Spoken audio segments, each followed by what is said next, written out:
Hello students, welcome to Limba classes. आज हम एक टॉपिक के बारे में बात करने वाले हैं। पेपर का नाम है MHA03। पेपर का नाम है इतिहास लेखन और जो टॉपिक है उसका नाम है कार्य कारण संबंध। इस ये टॉपिक आपके एग्जाम के लिए बहुत ज़्यादा इंपॉर्टेंट है। तीन टॉपिक जो मैं आपको बताता हूँ, एक सामान्यीकरण, एक वस्तुपरकता और एक कार्य कारण संबंध। ये तीन टॉपिक बहुत ही ज़्यादा इंपॉर्टेंट है आपके एग्जाम के लिए। इसमें से आपको कम से कम एक क्वेश्चन मिलेगा और हो सकता है कि आपकी किस्मत अच्छी रही तो ये तीनों क्वेश्चन मिल जाते हैं, वरना दो तो मिलते ही है जनरली। मतलब मिनिमम 20 मार्क्स का और मैक्स टू मैक्स आपका 60 मार्क्स का कवर हो सकता है सिर्फ इन तीन टॉपिक से ही। तो ये टॉपिक हमें करना ही करना है और इसके बारे में हम बात करेंगे, अच्छे से समझेंगे कि क्या कार्य होता है, कारण होता है, क्या कार्य कारण संबंध होता है, किस फैक्टर के ऊपर ये बेस्ड है, क्या रीजन है इस थ्योरी के पीछे, क्या उसके फैक्टर्स हैं, क्या इंसिडेंट होंगे, क्या चीजें हैं, सब चीजें हम बातें करेंगे ना। तो देखो, कार्य कारण संबंध के अंदर सिंपल सी एक थ्योरी है, बहुत ही एक सिंपल सी बात है कि अगर कोई भी कार्य होता है, कोई भी अगर आप काम कर रहे हो तो उसके मतलब कोई भी इंसिडेंट होता है, मान लीजिए अब कोई घटना होती है, उसके पीछे कोई ना कोई कारण होता है। वही कारणों का हम अध्ययन करेंगे। अगर आपको मैं एग्जाम्पल के तौर पर समझाऊं तो अगर आपका कोई ना कोई एक पर्टिकुलर लाइफस्टाइल होगा। आप सुबह उठते हैं, ब्रश करते हैं, चाय पीते हैं, फिर आप अपने जॉब पे जाते हैं या फिर पढ़ते हैं, फिर शाम को आप आते हैं, अपने थोड़ा मार्केट निकल जाते होंगे, दोस्तों से मिलते होंगे, रात को आके आप टीवी वीवी देख के सो जाते हो। वो आपकी एक लाइफस्टाइल है ना। वो आपका एक लाइफस्टाइल है। अगर वो चीजें होती है एक सीक्वेंस के फॉर्म में होती है। तो जब हम कार्य कारण संबंध भी पढ़ते हैं तो उसमें बहुत ही एक सिंपल सी बात है कि अगर हम EH कार की एक थ्योरी है कि अगर हम पास्ट की कोई इंसिडेंट है उसको अगर हम एक सीक्वेंस के फॉर्म में डाल दें और उसके बाद उसके कारणों का, कार्य का हम अगर अध्ययन करें तो वो ही एक कार्य कारण संबंध का एक तरीके से फॉर्म है जो कि इतिहास का वर्णन करता है ना। देखो, अब कार्य कारण के सिद्धांत में किसी घटना के होने के कारण की खोज की जाती है कि कोई घटना हुई है तो उसके पीछे क्या कारण है।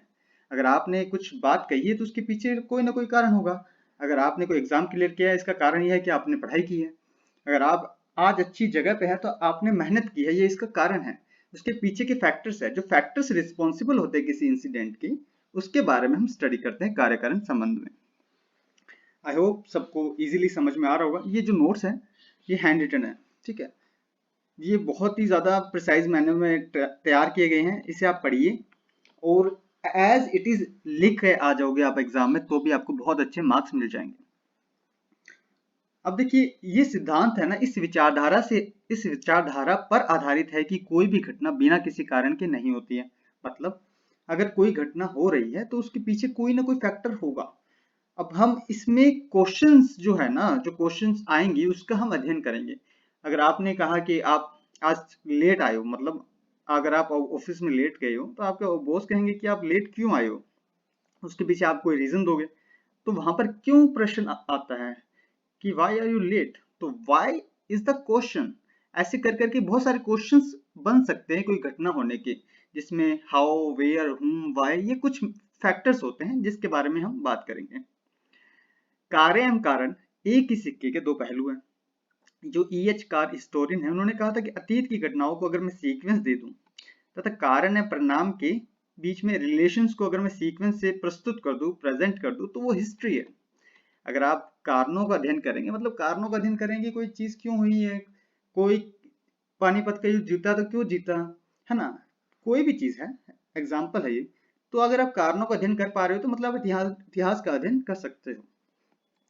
वर्तमान का निर्माण जो होता है वो अतीत की नींव पर होता है। अगर आज भारत 75 साल आजाद के बाद आप भारत की अर्थव्यवस्था आज थोड़ा बेहतर अवस्था में है तो उसके पीछे क्या आर्थिक नीतियां रही होगी, है ना।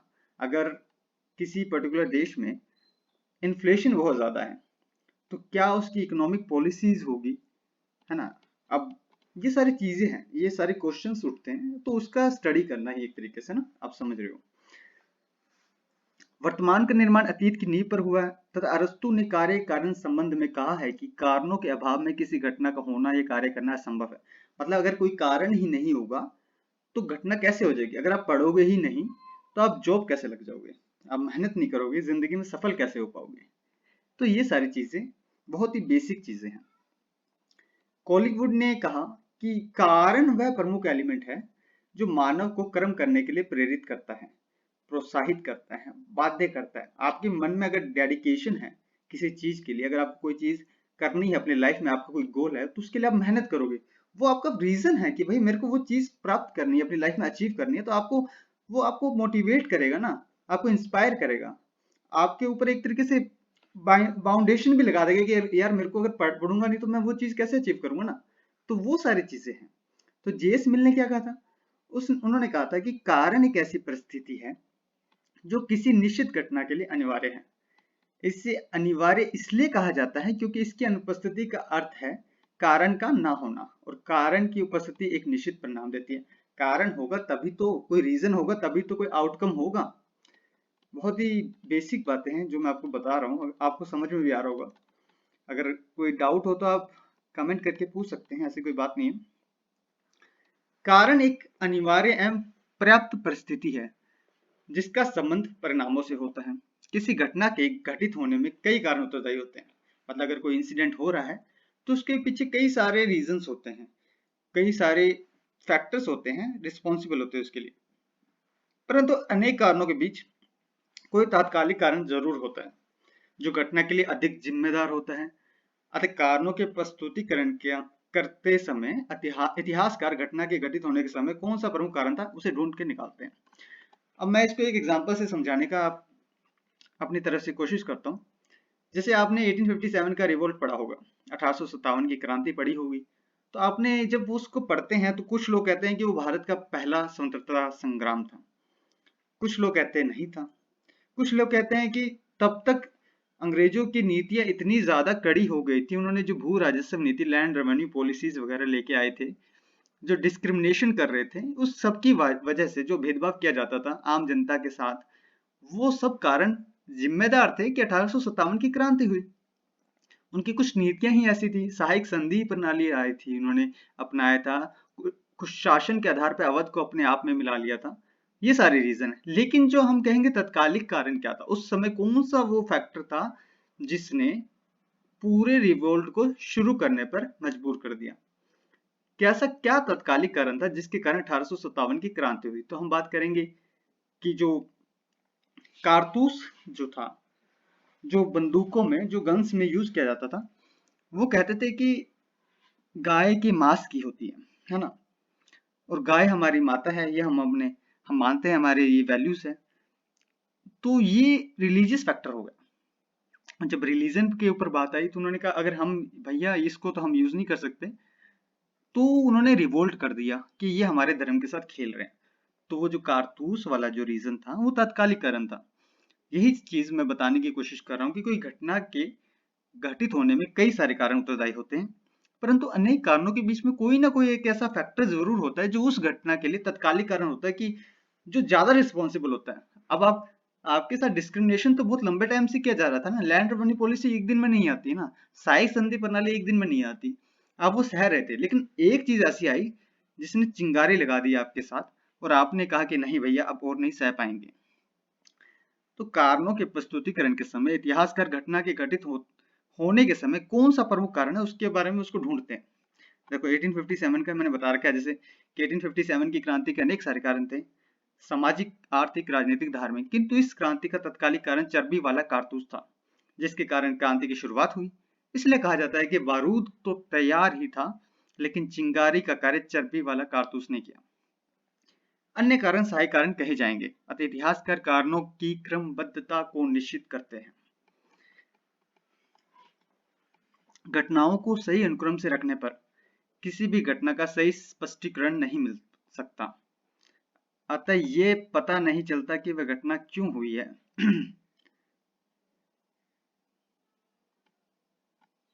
इसका पता करने के लिए आवश्यक है कि उस परिस्थितियों की खोज की जाए जिसके कारण वह घटना घटित हुई। ऑब्वियसली अगर आप किसी भी जो घटनाएं हुई अगर आप उसे सीक्वेंस में रख दोगे, लेकिन अगर आपने उसके पीछे के कारणों की खोज नहीं की है तो आपको समझ ही नहीं आएगा कि भैया ये ऐसे क्यों हुआ।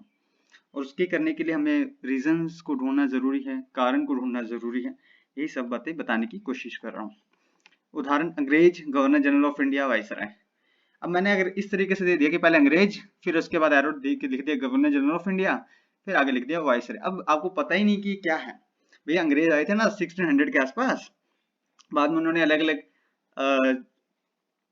पदों का सृजन किया था। पहले गवर्नर जनरल ऑफ बंगाल थे, गवर्नर जनरल ऑफ मद्रास थे, गवर्नर जनरल ऑफ बॉम्बे थे, बाद में उनको मिला के गवर्नर जनरल ऑफ बंगाल के पास सारे राइट दे दिए थे। बाद में ये सारा जो पद था वो गवर्नर जनरल ऑफ इंडिया बन गया था, और एक टाइम के बाद वायसराय पद ने उसको रिप्लेस कर दिया था। अब ये चीज अगर आपको नहीं पता होगी तो फिर आप ये चीज समझ नहीं पाओगे।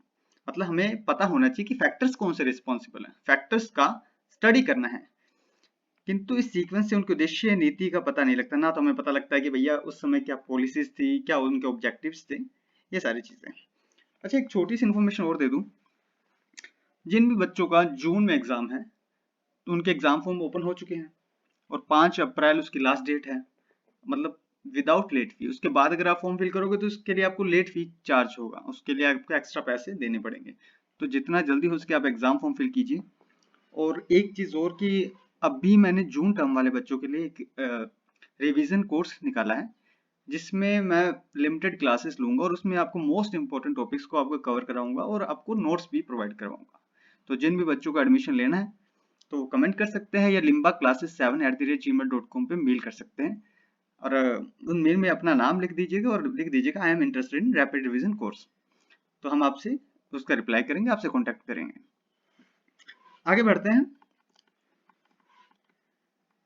समाज विज्ञानी कारणों की पहचान के लिए अन्य प्रणाली एवं अनन्वय प्रणाली का प्रयोग करते हैं। इन दोनों प्रणालियों की शुरुआत स्टुअर्ट मिल ने की थी। अन्य प्रणालियों में उन सभी परिस्थितियों की सूची बनाई जाती है जो किसी घटना के घटित होने पर मौजूद रहती है। ठीक है, ये बहुत ही बेसिक चीज है।